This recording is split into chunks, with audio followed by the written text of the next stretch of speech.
So it's good to get in the habit of learning how to generate your own motivation instead of relying on somebody else to lead you through it. Because it's good also at the beginning of every day when you first wake up to generate your motivation. Yeah, so before you even get out of bed, to think, today I'm not going to harm anybody as much as possible. I'm going to benefit them as much as I can. And I'm going to hold the bodhicitta motivation, that thought to become fully awakened for the benefit of all beings. And make that your motivation before you even get out of bed. And then that sets the attitude for the whole day. And it's really good because then, all sorts of things happen in the day and you can keep coming back to that motivation and having it inform what you do and how you act. Okay, so we'll continue with the sadhana, explaining what it is.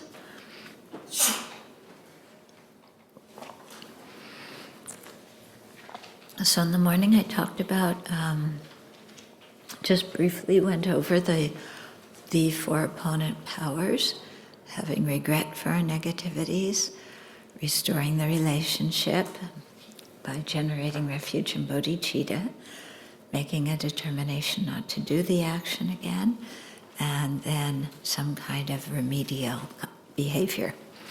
So, and then I started at the beginning of the sadhana, and we did and explained the visualization, and then the power of reliance, which is the power of restoring the relationship. Okay? So then, we're at the subheading that says the power of regret. So here it says, spend some time reviewing harmful physical, verbal, and mental actions you have done, both those you can remember and those you created in previous lives but cannot recall. Okay, so in our lives, we have certain things that we look back on that we have regret for, right? Yeah, we're human beings. Surely this is the case for all of us. So instead of walking around with those regrets and letting them build up and letting them rot, in our mind, rot in the sense of gestate, kind of continually pollute our mind, then we want to get them out and purify them. And so this is the process of regret. Sometimes it's translated as confession. I've recently learned that the word repent, which I usually don't like, I tend to shy away from Christian-sounding words, but repent means to reveal and to make amends, which, we need to do both of those. So I think that's good. So it's very helpful to own up to these things ourselves. In Buddhism, there's no priest in the confessional to go tell things to. Of course, if we want to, we can go to our spiritual teachers. In the Sangha, we confess to each other. The monastics do that every 2 weeks, and we tell each other our, broken precepts and so on. But the idea is that, and there's actually one line in when we reveal our negativities to fellow monastics about how concealment brings sorrow and revealing brings peace. Because when we conceal our negativities, that's when you get involved with all these psychological mechanisms of denial and repression and suppression and rationalization and what are some of the others? Those of you who are psychologists, you know, the various different things we do, blaming, you know, anything to keep from owning our share of it. And so to really have regret, we have to drop all of that, all of those psychological shenanigans, you know, and just say, yeah, I did it, which is actually such a relief. Now, one thing that we sometimes have difficulty with is discerning in a complicated situation what part of it is our responsibility and what part isn't. Because often what I find is that people blame themselves for things or that are not their responsibility, and do not take responsibility for things that are their responsibility. Okay? So it's kind of funny, you know, we have it exactly upside down. So to really, you know, sit and think, because most situations, you know, it involves multiple people, multiple factors, you know, the whole principle of dependent arising. It just isn't one thing that's going on. There's many things contributing to, you know, whatever kind of situation it is. But to really look and think, okay, now what were my actions? What did I think and say and do? Okay. And notice here, because we're responsible for what we think and say and do and what we feel, our emotions. Okay. It does not say, contemplate how you're responsible for other people's feelings. Okay, so here's one way we make mistakes in assessing what is our responsibility, is we often think we are responsible for other people's feelings. We are not. We are responsible for our own feelings. I'm responsible for my anger. I'm not responsible for your anger, because I have no control over your anger. I have control over what I might say or do that could provoke your anger, but I am not responsible for your getting angry, because before any of us have an emotion, the emotion's coming from within us, and we have a choice whether to have that emotion or not. Now, usually we operate so much on automatic that we don't realize we have that choice. And we think that whatever we feel is the only possible way anybody could feel in that situation. And we believe that what we think, how we describe the situation to ourselves, is 100% correct. And anybody in their right mind would see the situation in that way. Both of those assumptions are wrong. Okay? Both of them are wrong. So let's say somebody comes to me and says, children, you had said you were going to do X, Y, and Z by a certain time, and it didn't get done. And I'm kind of waiting on it, and it's pretty inconvenient for me.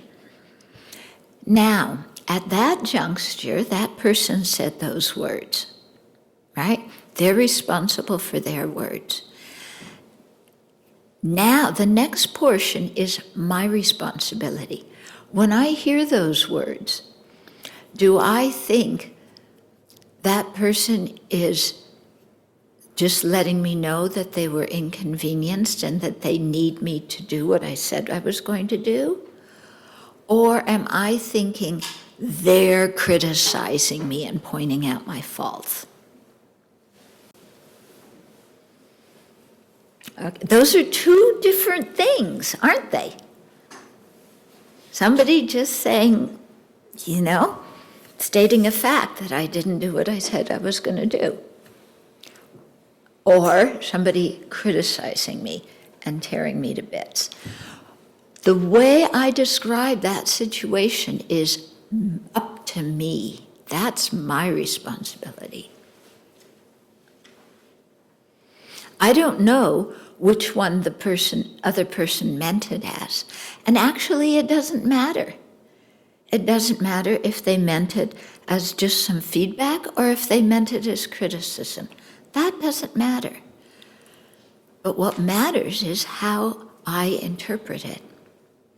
Because if I interpret it as that person's just reminding me, and I said I was going to do something and I didn't, and it's inconvenient. If I hear it like that, I'm not going to get angry. I'm going to say, wow, you're right, and I completely forgot about it, and I'm sorry it's inconvenient, and I'll take care of it right away. And the situation finishes, it stops at that point. If I interpret it as they're criticizing me because they, the first line is they're criticizing me. Then it goes from there, they must think I'm incompetent. Then from there, they're putting me down and they think I'm an idiot. They're disparaging me. They think I'm trash. Or they're discriminating against me, because I'm a woman or I'm a whatever, And then I get upset. Based on how I interpret it, then I get upset. So the anger is coming in my mind due to how I'm interpreting it. So that anger is my responsibility. When we say, you made me angry, we're lying. Nobody can make us angry. We choose to be angry by hearing things through that little periscope of ignorance, anger, and attachment that says, I'm the center of the universe. Yeah, so any word somebody says, that's an attack on me. My periscope is, looking out for criticism and danger. And I'll hear it everywhere. Because that's what my periscope is looking for. Who's criticizing me? What's dangerous out there? Boy, do I hear a lot of criticism. And do I get angry a lot? Yeah. Then, of course, that anger motivates me, depending on what mood I'm in, to either speak some harsh words to the other person because I now have the intention to inflict pain on them. So that part I'm responsible for. The interpretation, my anger, my intention to inflict pain on them. Through saying something or doing something or whatever. All of that is my responsibility. Okay? So maybe I say something mean to them. Maybe I just turn around and walk away and give them the cold shoulder. That's also done with a motivation of vindictiveness. That's my responsibility. Okay. How they respond in reaction to what I said is their responsibility. Okay? So we have to look and okay, what were my intentions? What's going on in my mind? In a similar situation, you may be with a friend or a child, a teenager is a good example, and you can see somebody is about to do something that's not very wise to do. And so out of a thought to give them some advice that will prevent them from doing something that's unwise, that will bring them negative and painful consequences. So with a good intention of helping that person, not of controlling them, not of making them do what you want, but just to help them, you give them some advice, You say, that may not be such a smart thing to do. Or, be careful with that because I saw some other people do that and this is how it turned out. Okay, but you say that with a good intention. Then the other person hears it with, they're bossing me around, they're criticizing me, they don't think I'm an independent adult. And they get upset and they get angry and maybe they leave the room crying or maybe they attack you back and tell you how unappreciative they are even though you've done a lot for them. Okay. Are you responsible for their anger? No. If they're unhappy, their unhappiness is coming from their way of misinterpreting the situation. Yeah? So it's not your job to do a song and dance to make them happy again.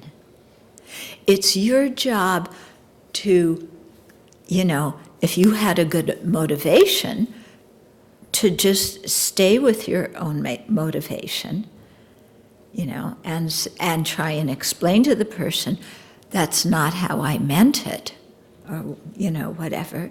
They may listen, they may not.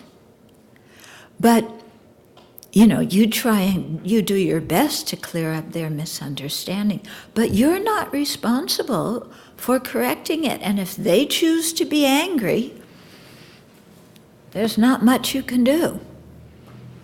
Yeah? You don't hate yourself because somebody else is unhappy with you. Okay? So the whole thing is to really be sure of our own motivation and why we're doing what we're doing. Yeah? So that we can continue in a good direction without doubting ourselves. Yeah? Because if we become people pleasers and assume that we're responsible for everybody else's feelings, then we never really act authentically because we're always trying to be what we think they think we should be. Okay? It doesn't work out very well because then instead of speaking directly to a person, I'm thinking, okay, they want me to be this kind of person. I'm not that kind of person, but I want them to like me. So let's remake my behavior and speak in a way that is not genuine and do a song and dance, because this is what I think they think is good. Okay, and so then I do that. That's people-pleaserism. Yeah? And it winds up a big mess, because how long can you be a people-pleaser until you feel frustrated? And when we feel frustrated, we blame them for our frustration, when our frustration is our problem. Okay? So this is how we really have to, in any situation, see what is my responsibility and what is not. One of the things my friends who are therapists often tell me is that children believe that many things that happen in their family are their fault, or their responsibility. Yeah. One of my friends was telling me that when she and her husband were separating and they eventually divorced, her 7-year-old son said to her, "I know why Daddy's not coming anymore. It's because I'm bad." And that just totally broke her heart, and she told her ex about it, because that's totally untrue, but that's the kind of illogical thinking children have. So we may have had that kind of illogical thinking when we were little and held on to stuff thinking that things are our responsibility when they're not. Yeah. Parents divorcing is not the child's responsibility. If somebody is sexually abused as a child, or physically abused, or emotionally abused as a child, that is not the child's responsibility. So you need to be very clear about that. Yeah. And not sit there and beat yourself up about it. So it really takes some time, I've found, to shift through all the various confused thoughts in the mind to actually figure out what's my responsibility and what's not. I had one situation. You know how you have those situations sometimes where everything falls apart? Something big in your life just completely, okay? So I was working together with somebody on a project, and we really had many similar ideas. We got along quite well, and the project was going ahead, and I really liked the person.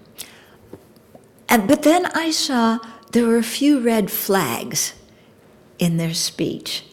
And I thought, oh, that's not so good, but I can ignore it. They'll change along the way.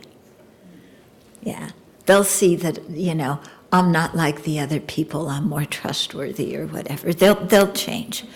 So there were a few little, kind of red flags, but I liked the person and I really wanted this project to succeed. I didn't want to give up. So I just didn't look at the red flags. Well, the whole thing fell apart. The whole project fell apart. I had to go tell other people who were supporting me that it fell apart. The whole situation around us, many people were involved, fell apart. And the ostensible thing was, it's all his fault because he's not treating me properly. Yeah, you see, right? Because I'm just sweet, innocent me. And whenever he did something that I thought was inappropriate, I told him so that he could change and improve. Yeah. And he didn't agree with how he could improve himself. And so then he started accusing me of all sorts of things that are not true at all. You got the scene? Okay. So I was totally embarrassed in front of a lot of people. And this friendship fell apart with this person. And, soon thereafter, I went to do retreat. And what I had to get clear during my retreat was there were warning signs, and I ignored them. So if he said mean things or he didn't do what he said it was going to do or whatever, that's his business. But my business was I ignored the warning signals because I wanted so badly for this project to go ahead. And I had to take responsibility for that in my own mind. Yeah. That it wasn't just he did blah, blah, blah, blah, blah, blah, blah. You know, if I had slowed down and been more astute, I would have said, oh, be careful, children. Yeah, this person may not be ready to do what he's saying he's ready to do. Yeah, or he may not have the attitudes that sometimes he's saying he has, and now other times he's saying he doesn't have that attitude. So that, as much as I hated to acknowledge it, was my responsibility. Yeah, so I had to do confession and purification for that part of it. His part of it, what he did, yeah, is his business. I just leave that alone. Yeah, it's not my business at all. Okay? So I think, in our lives, there's many times when, to try and tease the threads apart, to see what is my responsibility. Yeah.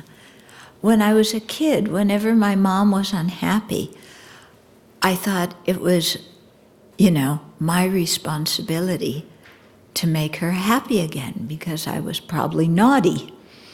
And so I felt guilty a lot. And it took me, a lot of meditation after meeting the Dharma to figure out that my actions were one thing, my mother's unhappiness was another thing. I was responsible for my actions, but it's not my responsibility to make somebody else happy. Because you know what? I can't make anybody else happy. The only one I have a chance of making happy is myself, through dropping my own negative thoughts. But I can't fulfill some other person's expectations of what they think, I think, I can't fulfill their expectations of what they think I should be. Because it's impossible to fulfill anybody else's expectations. Have you ever fulfilled anybody's expectations completely? No, it's impossible. Because as soon as you fulfill one expectation, they have 10 more. Yeah? Those of you who are parents, be careful with this, because you probably have a lot of expectations for your children. And there's no way they're going to fulfill all of them. Yeah, impossible. Yeah, so that we need to give other people space. Yeah, we try so hard to control. I've got to make it turn out this way.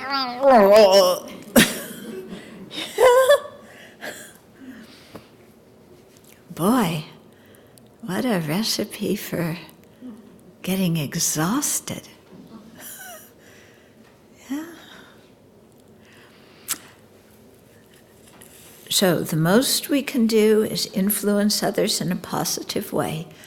And that comes from giving up our expectations of them.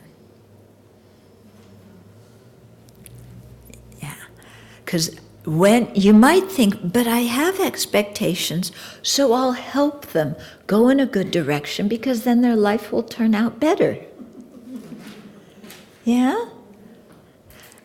And especially for parents. I mean, this kid has been dependent on you since they came out of the womb, and you've been protecting them all along, and then at a certain age, they tell you, forget it. I want to be an adult. So, it's going to depend there on what skills you gave them when they were young and what skills they were able to hear when they were young. You can't make them hear everything. Yeah? And so often, not just with children, with parents, with siblings, with everybody, we think we know what's best for them. Yeah? And they don't like our advice, usually. Sometimes people want advice and they ask for it and we help. But often we give advice they haven't asked for. And we think that we're just offering suggestions. But when they don't follow our suggestions, do we say, okay, that's fine? Or do we say, those stupid people? Yeah? So, we can try and control people while telling ourselves that we're being compassionate by giving them suggestions. It's not suggestions, it's control. Yeah. And we're kind of control freaks, aren't we? Yeah. It's this whole thing with getting our duckies in a row. And especially the other people in our life, they're our little duckies. And we got to get everything nice in a row and then make it stay fixed. Yeah. But if you remember your duckies in the bathtub, they move around. They don't stay in one place. They move. Even though the waves in the bathtub aren't very strong, there's a few little ripples and the duckies move. Yeah. Okay. So this just to get some idea of, what to open up about and reveal. Yeah? And I think when we can do it like this, it affects us psychologically as well as spiritually. And I think psychologically, we just relax a lot and our relationships improve because we're more responsible. And spiritually, we aren't stockpiling all this internal rubbish, that we carry on year after year after year after year, piling regret upon guilt upon remorse again and again and again. Yeah, but really clearing things up. Yeah. And so I think this is actually a very ideal way to live, to not stockpile regrets. Yeah. So at the beginning of our Dharma practice, we have however many years behind us where we just stockpiled stuff. So there's a lot to clean up. And as we clean up, of course, we're still creating more because we're afflicted sentient beings. So we keep on doing more and more and more purification. Yeah, like I was saying last night, we purify every day. So Vajrasattva becomes a very good friend. Yeah? And when you visualize Vajrasattva every day, he doesn't say, you confessed to me yesterday and I told you it was all okay and you're purified. And now here you are again. You did the same stupid thing. Okay? Vajrasattva doesn't say that. We say that to ourselves. That is not the wisdom mind speaking. That kind of self-talk is not the wisdom mind. That's the garbage mind. Okay? So we have to identify it as garbage and put the duct tape over its mouth. That self-deprecating, self-loathing criticism is total rubbish. Okay? You turn off the tweet account. Yeah?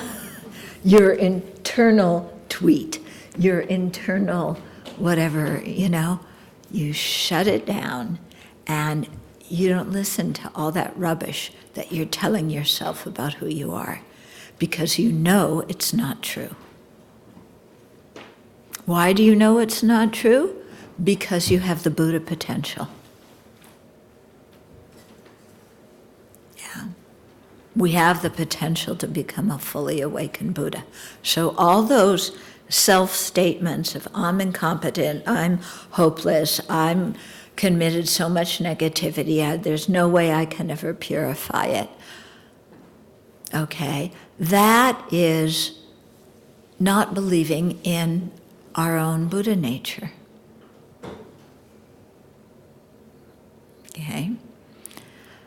So if the Buddha said that we have the possibility to become fully awakened, and we think that all these horrible things, self-loathing things that we say to ourselves are true because we really don't have the Buddha nature, aren't we essentially saying to the Buddha that he's lying? Buddha, everybody else, all other sentient beings have the Buddha nature, but not me. I am irredeemably hopeless and full of shame. So you're lying, Buddha, when you say everybody has the Buddha nature. Now, are you willing to look at the Buddha and say that? Are you willing to look at Jay Rinpoche and tell him he's a liar? I don't know about you, but I have enough bad karma already. I don't want to accuse a Buddha of lying,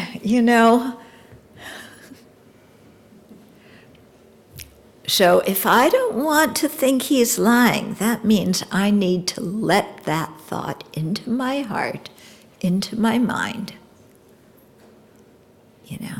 And the natural consequence of that is that all the low self-esteem and the self-loathing is false. And that the self-talk that's doing that is blabbermouth. That's the lie. That's the lie. So I need to stop talking to myself that way. Okay.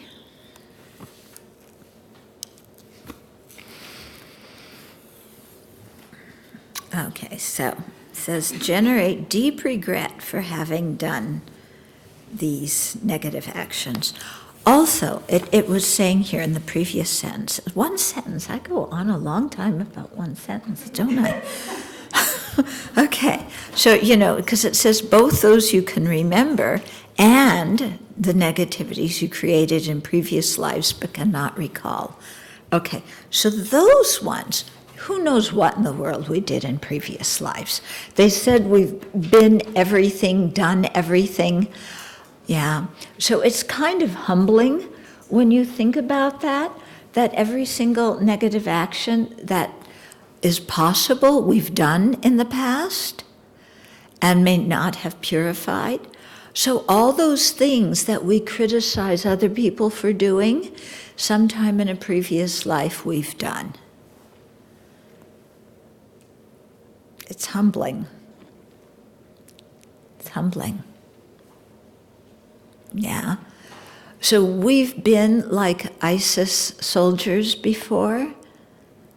Yeah. We've been like the Taliban. We've been like, who's that, what's his name, Price, who just resigned, because of using other people's money for his own, trips.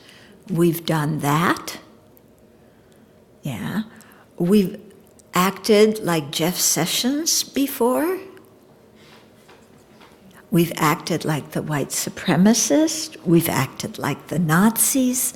We've done all of this before. Okay?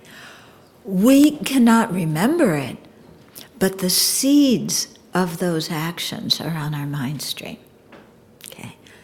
So we have a lot to purify. Now, sometimes we think, like you read different kind of confession prayers, like in the 35 Buddhas, it talks about different things that we've done. There's another prayer that's a general confession, talks about the kinds of things that we've done.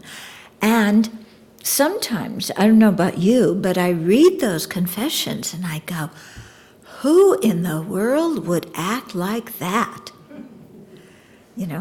Even now, things are happening in this country and I'm going, who in the world would act like that? It's like shocking.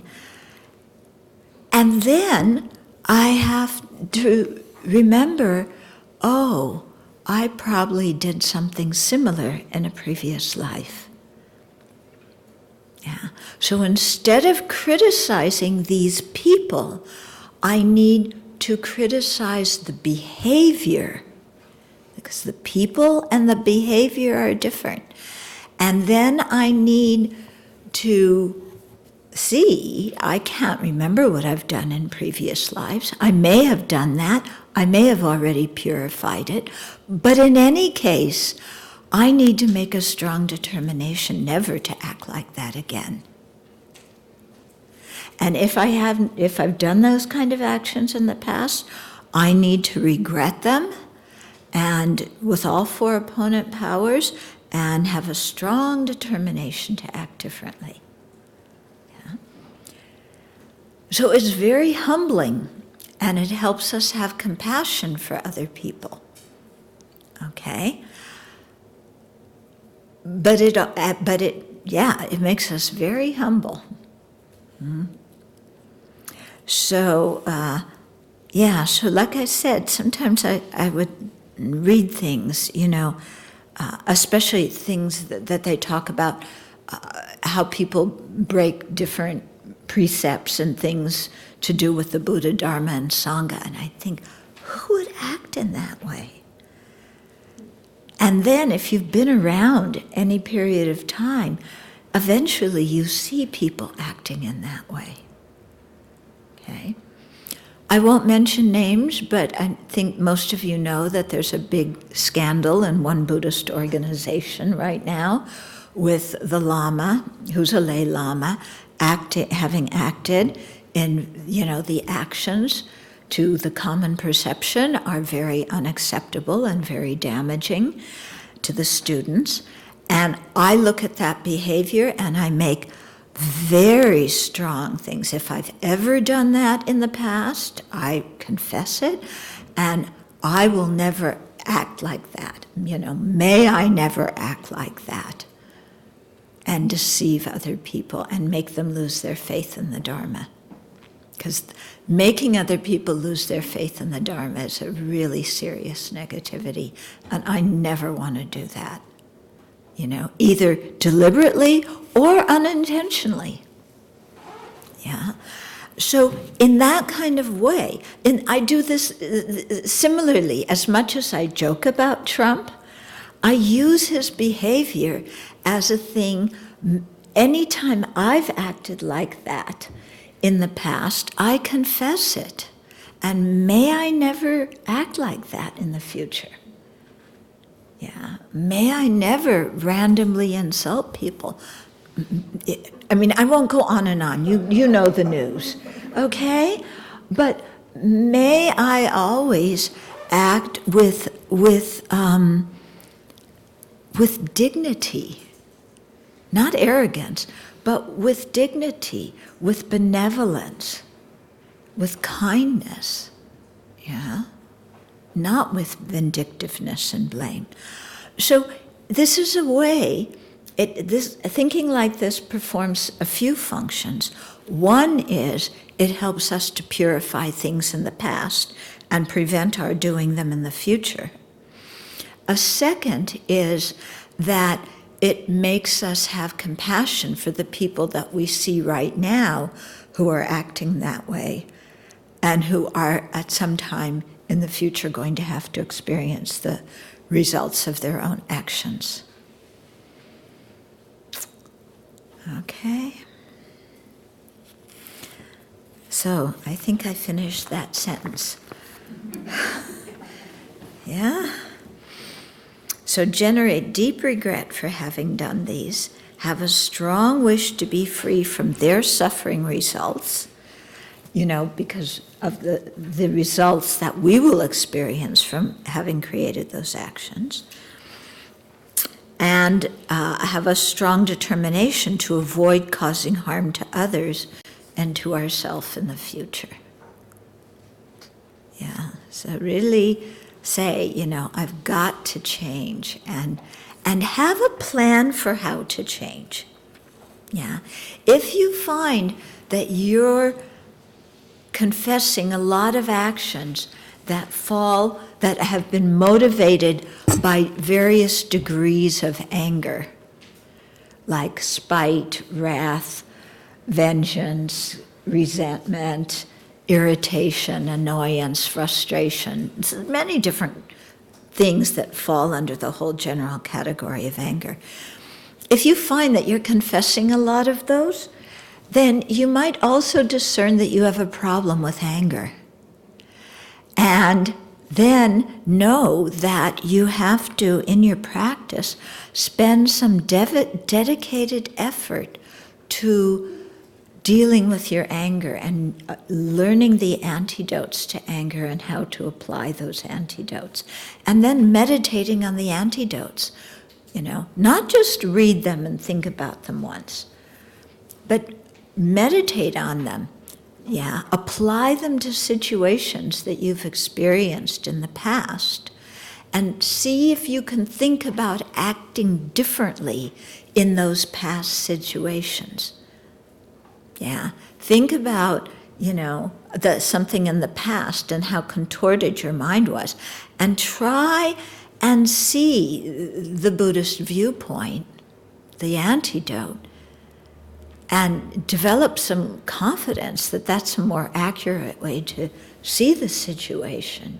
And then relive in your mind how you would deal with those circumstances if you had opposed your anger during them, so that you didn't act out of anger. Okay? The same thing goes, if you see that you're confessing a lot of things due to attachment, yeah, then learn the antidotes to attachment, practice them in your meditation, develop a new habit of how to look at situations. Okay? So that's what learning from our mistakes really means. Yeah. Okay, seeing Vajrasattva as a combination of the wisdom and compassion of all the Buddhas, and as your own wisdom and compassion in fully developed form, then make this request. And so here we're saying, to Bhagawan Vajrasattva, please clear away all negative karma and obscurations of myself and all living beings, and purify all degenerated and broken commitments. Now, it sounds like here from the wording that we're asking Vajrasattva to please purify us. Like we're just sitting there and Vajrasattva's doing all this work of clearing away our negative karma and obscurations. Although the wording sounds like we're requesting Vajrasattva to do the work, actually, it's a skillful way, because remember, Vajrasattva is a projection of our mind that we're visualizing. This is actually a skillful way to get ourselves to purify our own negativities. Yeah, because we're visualizing Vajrasattva. We're imagining the qualities of the Buddha and the qualities that we will gain in our future lives.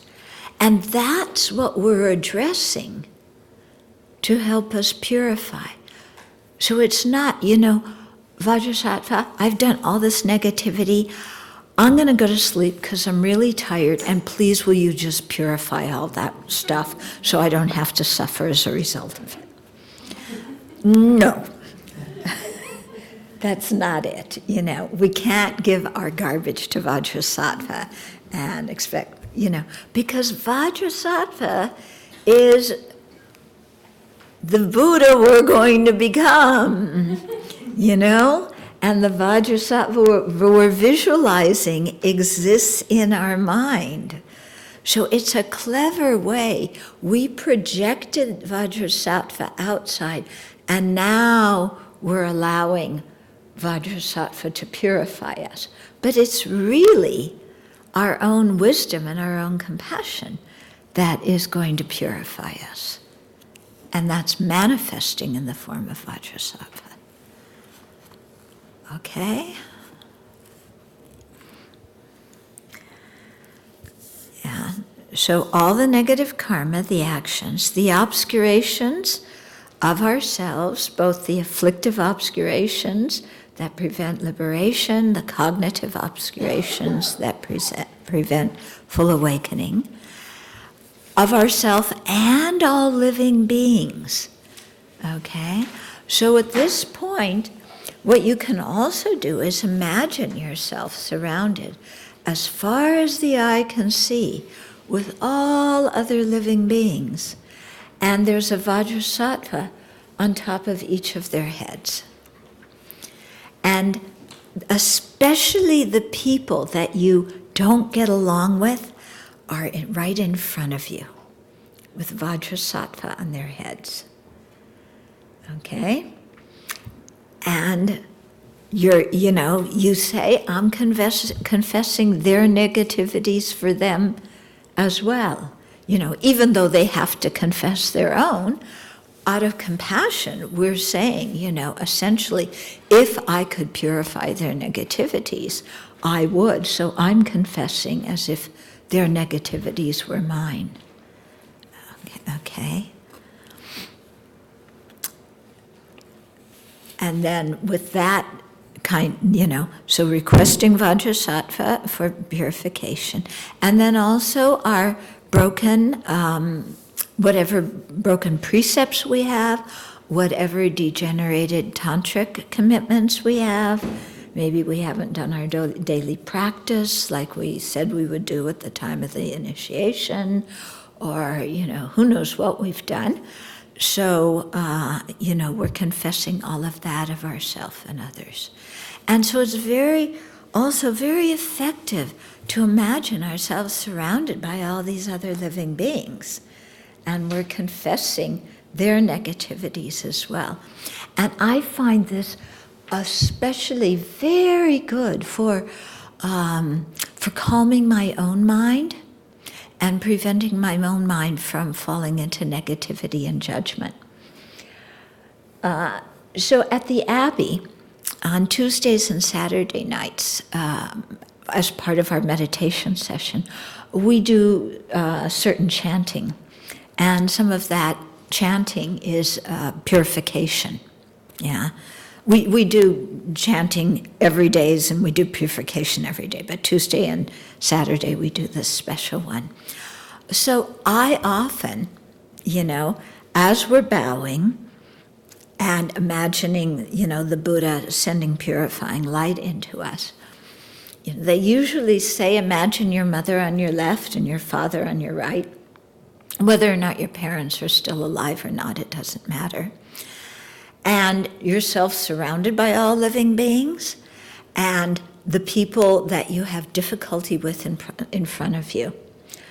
So I often, in doing this, when we're bowing to the Buddha and the light's coming, I have the whole U.S. Congress bowing to the Buddha with me. Yeah? Donald is in front. Jeff Sessions is next to him. Yeah? And we are all bowing to the Buddha And light is coming and purifying all of us. And I find that really helpful to my mind. You know? Not only the Congress, the whole cabinet, I put Putin in there as well, and Kim Jong-un, and, you know, all these people, they're right in there, and we're all bowing to the Buddha together. And it is such a relief. Yeah? So it's really very helpful. I highly recommend this. Yeah? Yeah. It's really kind of cute imagining Donnie on his knees. You know? Yeah, he can kneel, you know? He can kneel.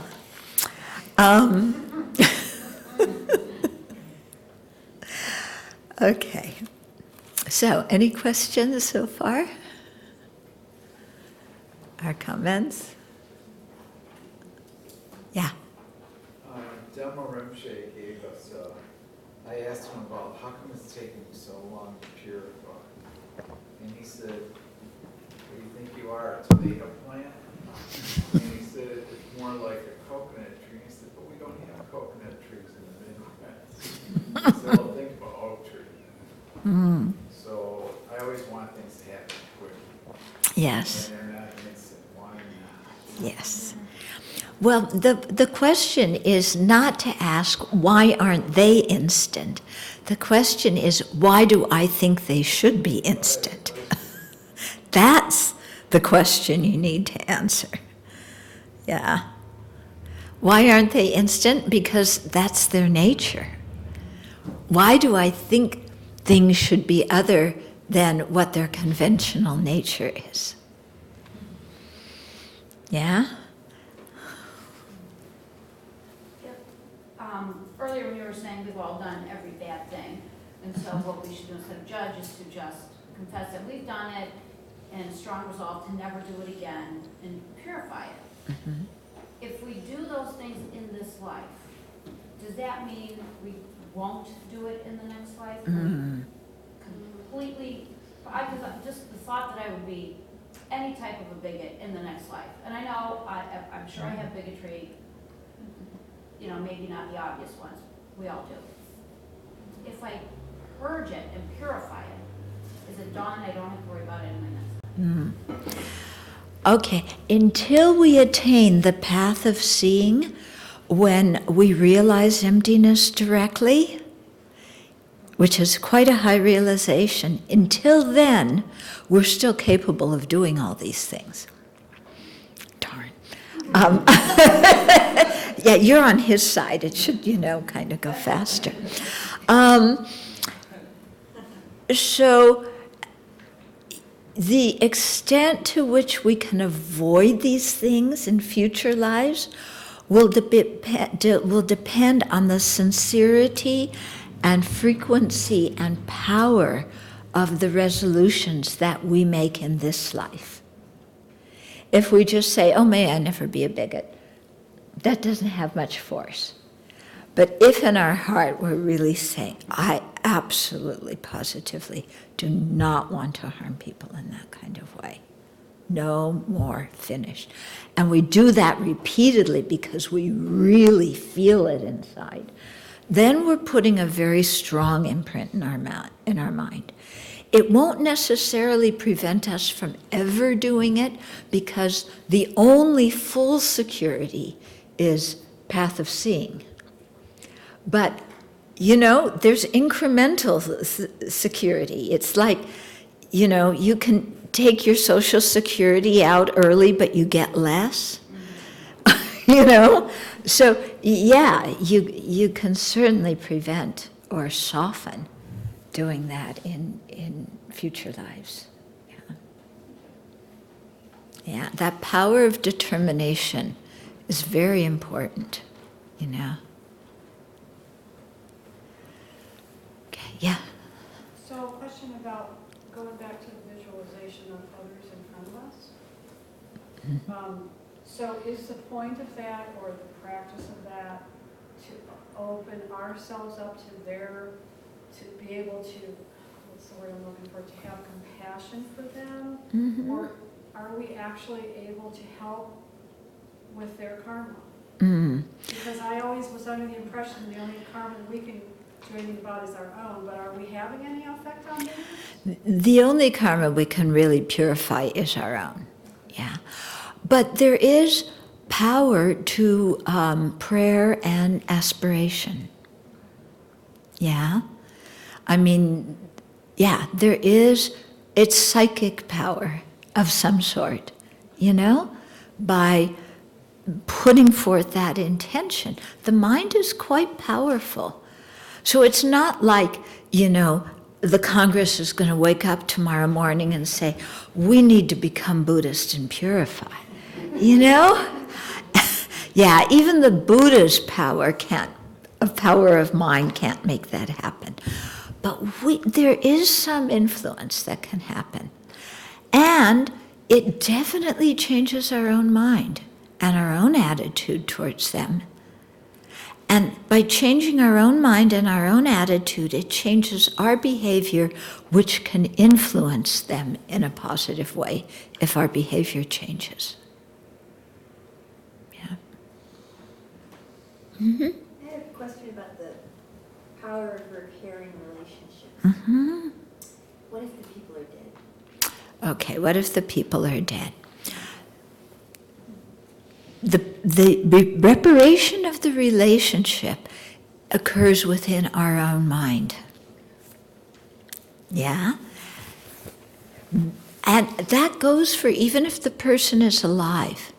Because sometimes things may be such that we've lost touch with them, or maybe they're not ready to talk with us yet. Or maybe there's other circumstances, you know, that make it difficult to contact them or to talk with them. So the important thing is that in our mind, we generate bodhicitta for them. And instead of wishing them harm, instead of, you know, I hope they get a taste of their own medicine, or may they get hit by a truck, or many of those other lovely thoughts we think, you know, to just keep on generating bodhicitta and love and compassion towards them. And that heals the relationship from our side, which is all we basically can do. Yeah. Of course, if the person is alive, and if it would help to them, you know, for us to go and make amends, then I think that's a very good thing to do, because it can often just even going to the other person and acknowledging our responsibility, yeah, is just often takes a whole thing off the other person's mind. You know, we acknowledge our share and we express regret for it. And then that often allows the other person to release their anger, which is a big blessing for them. Mm-hmm.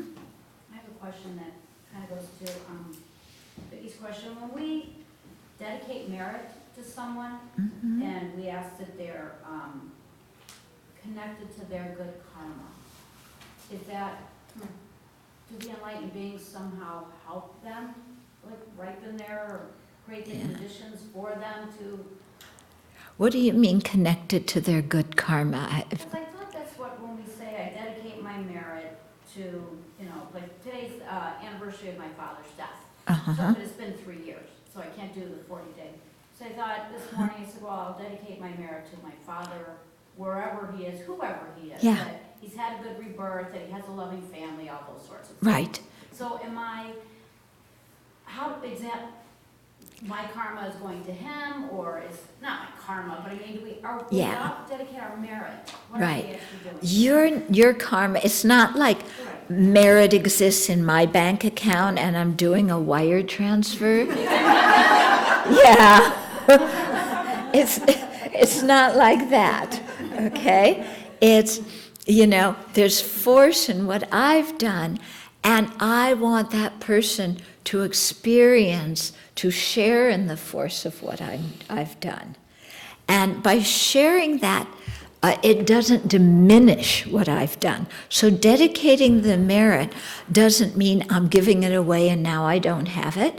Whenever we dedicate merit, it's a practice of generosity, so we're actually creating more merit. Okay?